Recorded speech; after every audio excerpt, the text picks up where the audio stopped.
Hi there! Welcome back to my channel. If you're new here, please do not forget to subscribe and hit the bell button so you won't miss any new videos from me.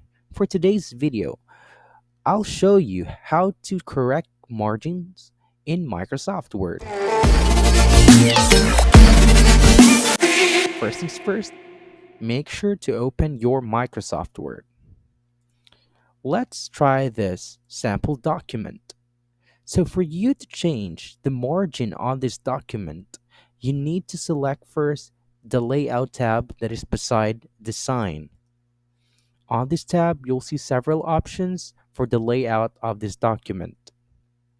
So since we are going to change or correct the margins on this document, you need to select the margins option.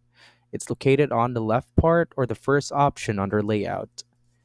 And here you'll see sample margins. So since we are using the normal one, so it's a 1 inch margin for the top left, bottom, and right part. If you want to change it for the narrow one, but if you like to customize your margin, you can also select custom margins. And on this part, you'll be able to personalize your margin. So if you like to change the top portion to 7.7 and the left part zero point 0.6, so it depends on your preferences.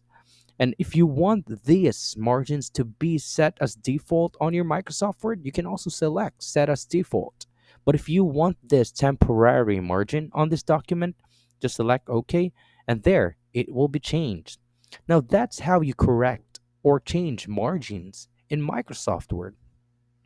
I hope this video will help you. See you on my next video, and bye for now.